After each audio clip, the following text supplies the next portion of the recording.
Their reality of being the sole human enrolled at Galactic University is that everyone behaves as though you're constructed from cotton candy and fantasies.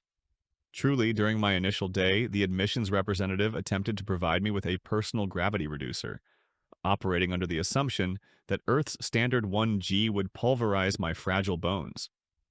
I was compelled to clarify that, no, in fact, I rather appreciated having my internal organs situated correctly. Thank you kindly.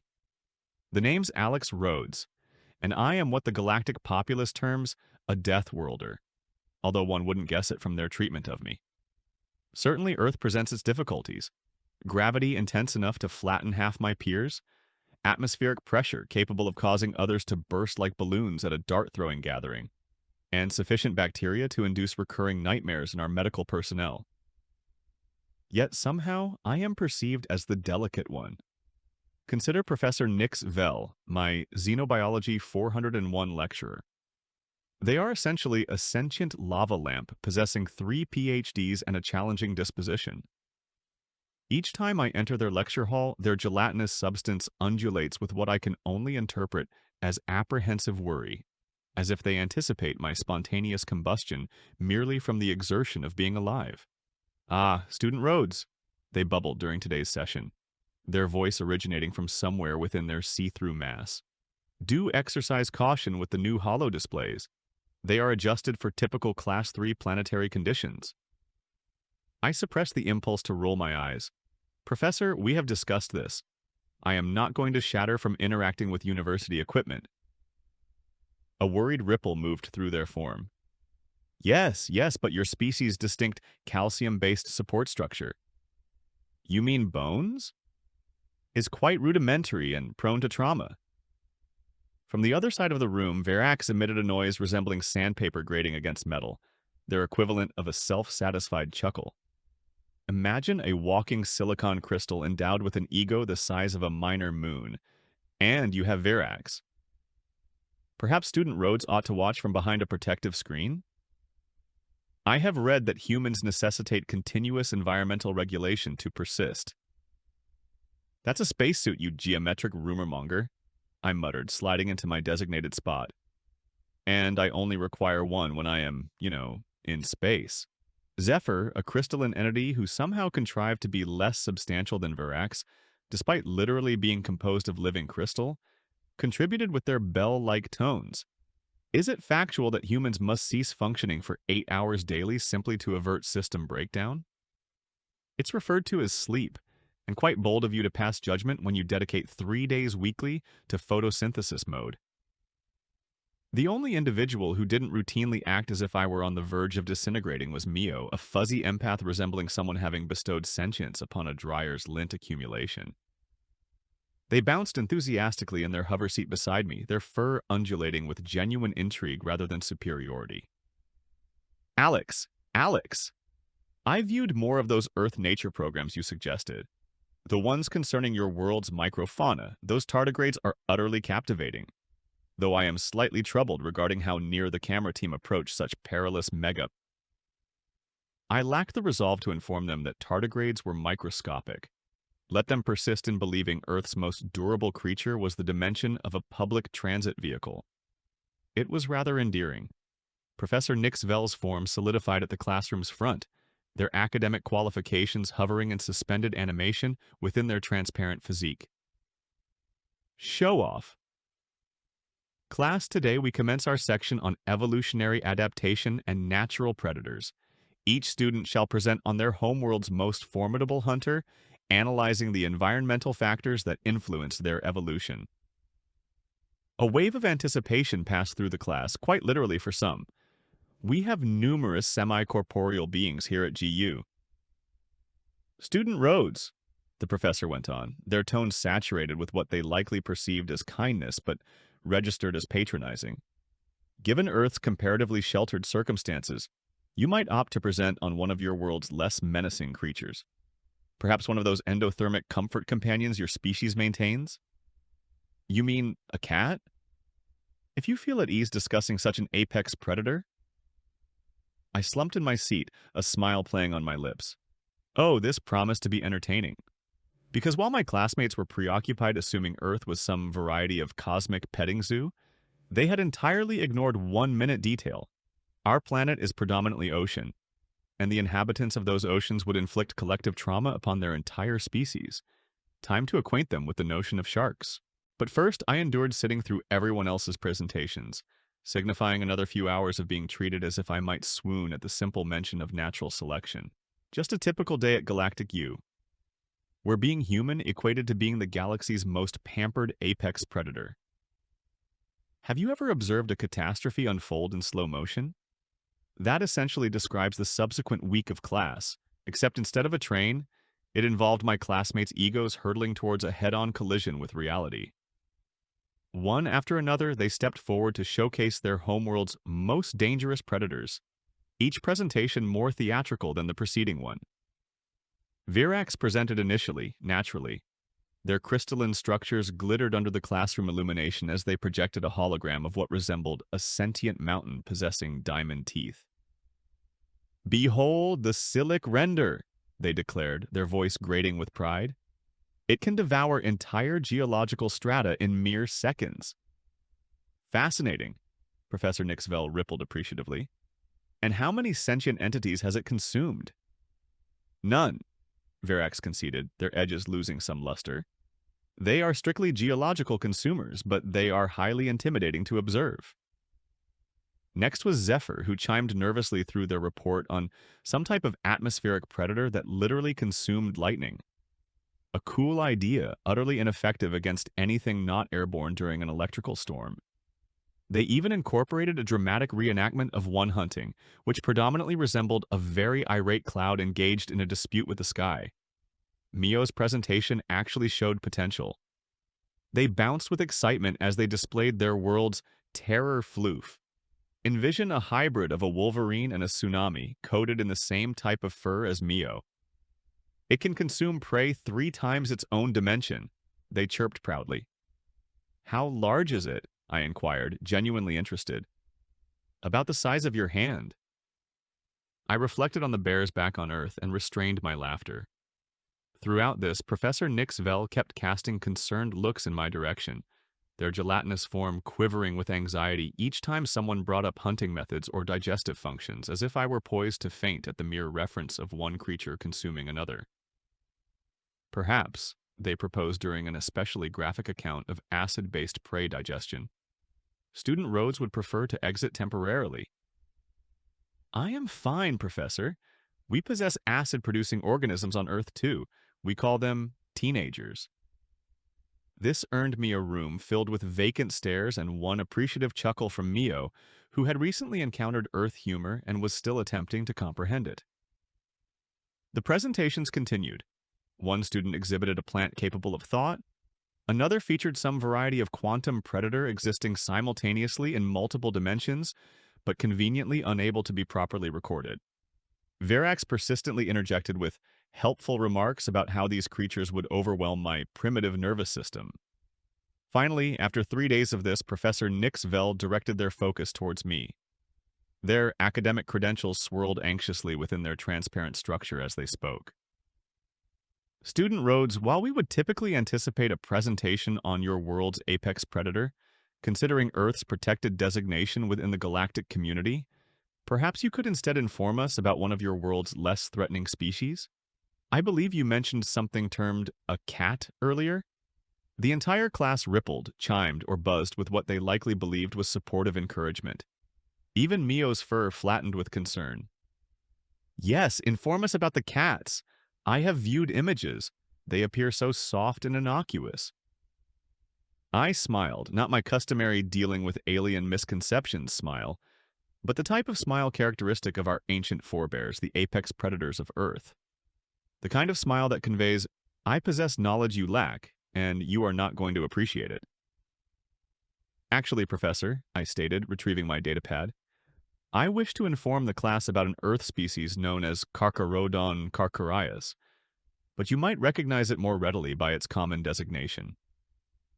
I displayed the initial image in my presentation, the great white shark. The room fell silent, save for Virax, who produced a sound like a chalkboard enduring a seizure. I must insist, Professor Nix Vell began, their form undulating with alarm, that you consider the sensitivities of... Were you aware, I proceeded cheerfully, that they are not even our most perilous predator? They merely happen to be my personal preference. Now allow me to describe their teeth.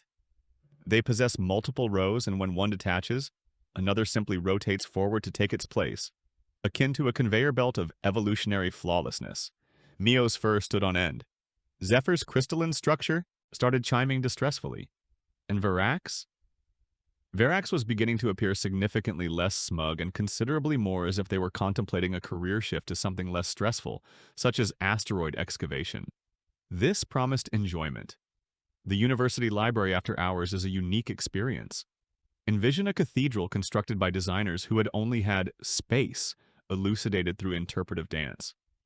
The entire location teems with holographic catalogs drifting between shelving units that reconfigure based on one's research inquiries. Typically, it remains quite serene, marked only by the occasional hum of a quantum database processing or the soft chimes of crystalline students engaged in study. Tonight, however, it was solely me, encircled by floating displays illustrating Earth's oceans in all their dreadful magnificence. And Mio, because naturally, Mio had trailed me here. I fail to grasp, they chirped, their fur rippling with perplexity as they observed a slow-motion recording of a great white breaching. How does it navigate through the dihydrogen monoxide solution so adeptly without propulsion systems? It's termed swimming, I clarified, bringing up another hologram. And it's water, Mio. You can simply refer to it as water. But it exists as a liquid at ambient temperature, a naturally formed liquid covering the majority of your planet. And you claim organisms inhabit it?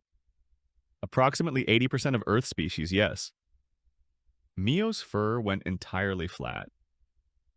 Your species originated on a death world enveloped in liquid death, inhabited by creatures evolved to flourish in liquid death, and somehow we are the ones treating you as if you are delicate? Finally, someone comprehends. I grinned, preparing my favorite segment of the presentation. Wish to view something genuinely impressive? This illustrates how they hunt seals. The hologram depicted a great white approaching from beneath, accelerating upwards with the sort of predatory elegance that prompts other apex predators to reevaluate their professional paths. Mio produced a noise resembling a squeaky toy undergoing an existential dilemma. That's exquisite, they whispered, their fur now shifting through what I identified as their species' blend of awe and terror. Terrifying, but exquisite. Are the others aware of this? Not currently, but they will be tomorrow. I fine-tuned the presentation order, ensuring the inclusion of the tooth replacement footage that had caused Mio to momentarily lose control of their fur coloration. Hey, want to assist me with something? I require someone to record the class's reaction. Mio's fur undulated with anticipation. The part where it propels itself entirely out of the water again, please. Tell me you are exhibiting that sequence. Oh, I am displaying all of them, including the pack hunting material. They hunt collaboratively? Mio's voice ascended an octave. Like synchronized liquid death? Occasionally, but wait until you observe what occurs during a feeding frenzy. We dedicated the next few hours reviewing my presentation.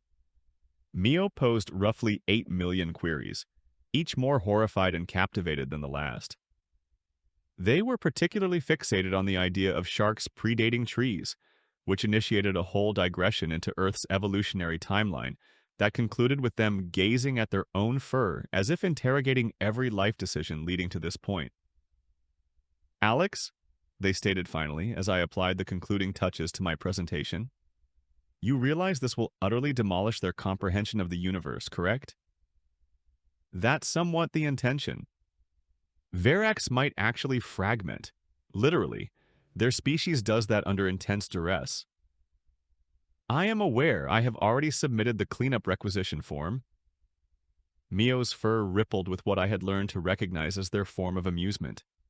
You truly accounted for everything, didn't you? Well, originating from a death world teaches one thoroughness. I displayed one final hologram, this one illustrating a size comparison between a great white and the typical alien species present in our class. Besides, they desired to learn about Earth's predators. It would be impolite not to provide the complete educational encounter. Professor Nix Vell is going to undergo a phase transition, also included in the cleanup request. As we departed the library, Mio bouncing beside me, their fur still cycling through various shades of astonishment and horror, I couldn't suppress a sense of pride. Tomorrow, my classmates would finally comprehend why humans weren't merely enduring on a death world. We were prospering there. And if a few crystalline beings needed to be swept up subsequently, well, that's merely part of the educational journey. Have you ever experienced one of those instances where you are certain you are about to irrevocably alter everyone's perception of reality? That encapsulates how I felt entering class the following day.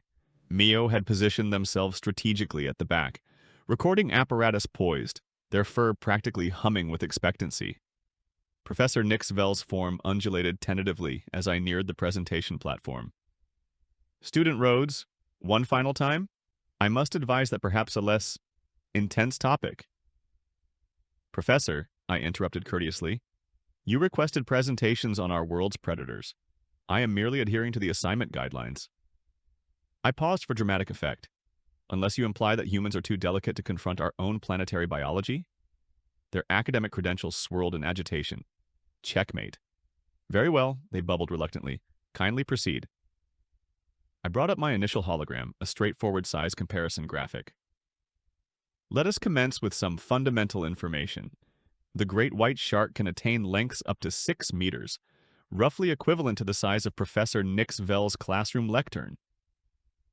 Virax produced a dismissive noise. Dimension scarcely signifies predatory capability. My Silic renders can achieve velocities up to 56 kilometers per hour, I continued seamlessly, within a liquid medium. The room grew silent. Even Zephyr ceased their customary background chiming. But what renders them truly exceptional is not their dimension or velocity, it is their evolutionary perfection. I switched to the subsequent hologram, a comprehensive anatomical scan. Observe, sharks have inhabited Earth for over 450 million years. That predates the existence of trees. They endured multiple mass extinction occurrences that eradicated nearly all life on our planet. Why? Because they are flawless at their function. Professor Nix Vell's form had begun to lose definition around the periphery. Student Rhodes, perhaps we ought to... Let's discuss their teeth. I magnified the jaw structure. They possess multiple rows of serrated teeth, each engineered to rip, tear, and saw through prey. When they lose a tooth, which occurs often, a fresh one rotates forward to substitute it. Certain sharks can cycle through as many as 50,000 teeth throughout their lifespan. Virax's crystalline exterior had manifested several stress fractures, but the truly captivating aspect is their hunting strategy. I initiated the breach footage. Observe, great whites are ambush predators. They patrol beneath their targets, nearly unseen in the water, and then... The hologram depicted a great white propelling itself entirely out of the water, a seal clutched in its jaws. Several students emitted sounds I was unaware their species could even generate. Mio's recording device operated overtime. That constitutes 3 meters of pure muscle launching itself wholly from the water, I observed cheerfully, and they can repeat this numerous times during a single hunt. But surely they are solitary organisms? Someone squeaked from the rear. Oh, I am delighted you inquired. I switched to the feeding frenzy footage. While they frequently hunt individually, they also engage in communal feeding occasions. Here is what transpires when multiple great whites discover the identical food source. The hologram inundated the room with scenes of churning water, multiple enormous sharks engaged in a feeding frenzy. Someone crystallized in terror. I am fairly certain it was Virax. The truly fascinating element, I persisted, as if I hadn't just induced several classmates into voluntary system shutdowns, is their sensory prowess. They can discern a solitary drop of blood within multiple Olympic-sized swimming pools filled with water. They can perceive the electrical signals from a beating heart. Certain shark species must maintain continuous swimming, even during sleep, or they will perish.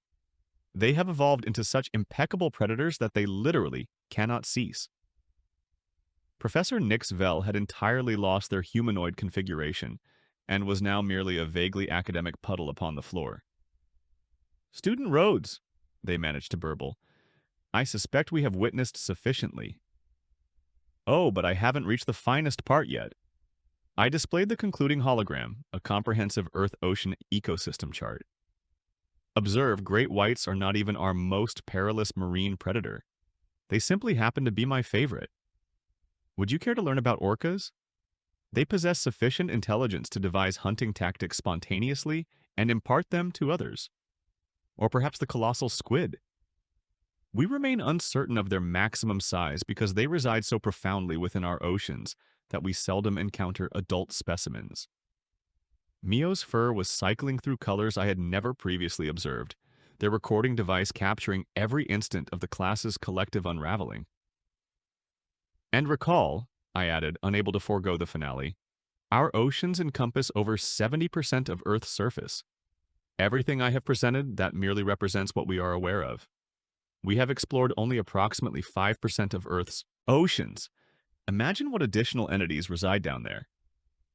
That sealed it. Verax fragmented into precisely 47 pieces. I counted during the cleanup afterward. 3 gaseous students required collection using specialized vacuum apparatus. Professor Nix Vell was still endeavoring to reassemble themselves into a coherent form. And Mio was practically radiant with vicarious pride. "Are there any inquiries?" I posed to the shell-shocked chamber. A solitary, trembling appendage rose from the rear. Are you asserting that you humans evolved upon a planet alongside these creatures?" I smiled my finest apex predator smile. "Evolved alongside them?" No, we hunted them. For amusement. Occasionally we would go swimming with them. Within specially reinforced cages. You know? For enjoyment." The room descended into pandemonium. And as I observed my classmates attempting to reconcile the reality of Earth's marine existence, I couldn't resist thinking that perhaps, just perhaps, they would cease treating me as if I were composed of spun sugar. Though honestly, witnessing Virax being swept into a dustpan was almost sufficient compensation for the entire semester of condescension. Information propagates swiftly within a university populated by telepaths, empaths, and beings communicating via quantum entanglement. By day's end, the narrative of the human who fractured Xenobiology 401 had circulated across campus more rapidly than a shark through chum-laden waters. The cleanup personnel were still endeavoring to gather all fragments of Verax when Dean Ax Vu, an entity composed entirely of living mathematics, materialized within our classroom. They surveyed Professor Nix Vell, still wrestling to preserve a consistent form, and the various students in assorted conditions of existential distress, then directed their probability-defying focus towards me. "Student Rhodes," they stated, their voice somehow concurrently a whisper and a mathematical expression, "I gather you delivered quite an enlightening presentation today." "Merely adhering to the assignment parameters, Dean Ax Vu." "Indeed," they flickered thoughtfully. "And would you consider this a representative illustration of Earth's biodiversity?" "Oh no," I replied cheerfully. "Sharks are relatively mild compared to certain things. Were you aware we possess a spider capable of causing fatality within 4 hours? Or birds that intentionally initiate forest fires to drive out prey? Or these charming little frogs so poisonous that contact could kill several adult humans?" The dean's mathematical structure glitched behind them. Someone who had just commenced reconstitution promptly dissolved once more. "I perceive," they stated cautiously. "And humans simply coexist with these creatures?" "Well, not the sharks, evidently. Those reside in the ocean. We merely visit there for holidays. Sometimes." A minor quantum singularity briefly materialized in the room's corner, which I am fairly certain was merely someone's consciousness attempting an emergency departure from reality. Mio, still documenting everything with the commitment of a documentary filmmaker who had discovered the story of the century, bounced over, their fur having settled into a pattern somehow conveying both utter terror and total admiration. Dean Ax Vu Alex was just informing me about something termed a cassowary. It's akin to their version of our terror floof, except it stands taller than a human and can disembowel one with a solitary kick. And humans regard them as one of their less hazardous animals. Isn't that captivating? The dean's form flickered in what might have registered as concern or existential apprehension, difficult to ascertain with living mathematics. Perhaps, they suggested, we ought to contemplate revising our categorization of Earth within the galactic database. All right, I added, as if just recalling. We should likely update the entry concerning Earth's oceans as well. You know those colossal squid I mentioned? We believed them mythical until fairly recently. Makes one ponder what else dwells down there, doesn't it? Professor Nix Vell, having finally managed something approximating their usual shape, promptly lost cohesion again. The dean turned to address the remnants of the class. In consideration of today's disclosures, I believe we ought to adjourn prematurely. Maintenance will persist in collecting student Virax, and counseling facilities are accessible for anyone undergoing reality adjustment challenges. What regarding tomorrow's class? Someone inquired weakly from behind an emergency shield generator. I believe, the dean stated, with the careful exactitude of someone reconsidering every past interaction with a human, we ought to allocate some time to assimilate this new information, and perhaps revise our emergency protocols. As the room gradually emptied, some students floating, others rolling, a few necessitating gentle scooping into containment vessels, Mio remained behind, still filming. Alex, they chirped, their fur undulating with curiosity, you stated sharks weren't even your most perilous predator. What is, I grinned, ever heard of a honey badger? The dean, who had been on the verge of departure, abruptly manifested several mathematical inaccuracies in their form. Perhaps, they proposed hastily, that constitutes a discussion for another occasion. But Mio was already accessing the university's Xenobiology database, their fur practically incandescent with eagerness. Tell me everything. Behind us, Professor Nix Vell finally relinquished efforts to maintain physical form and simply allowed themselves to decant into a nearby collection receptacle. The cleanup crew, now adept at managing traumatized faculty, commenced the delicate procedure of transferring them into a portable containment unit. I surveyed the surrounding chaos, the dispersed crystalline remnants of Virax awaiting reassembly, the faint scorch marks where several gaseous students had panic vented, the minor temporal anomalies where others had attempted to nope their way into alternate dimensions, and experienced a profound sense of fulfillment. Perhaps now they would cease attempting to affix warning labels to my coffee. It is remarkable how swiftly circumstances can alter. One moment, you are the fragile Deathworlder everyone fears will shatter. The next, you are the Deathworlder everyone fears will introduce them to additional Earth fauna. The university was compelled to devise an entirely new classification system solely to accommodate Earth's biosphere. They label it Designation Nope. Virax eventually underwent reassembly, although they acquired an intriguing tendency to select alternative routes to class whenever they spotted me approaching. Their crystalline structure would begin exhibiting stress fractures each time large bodies of water were mentioned. On the positive side, they finally ceased commenting on my primitive biology. Professor Nix Vell recovered as well, though they never quite succeeded in preserving their customary perfect geometric shape during my subsequent presentations. They did, however, commence offering a captivating new course, Survival Strategies for Dealing with Terrestrial Biology. I am informed it is already fully enrolled for the next 3 semesters. The most significant transformation originated from the dean's office.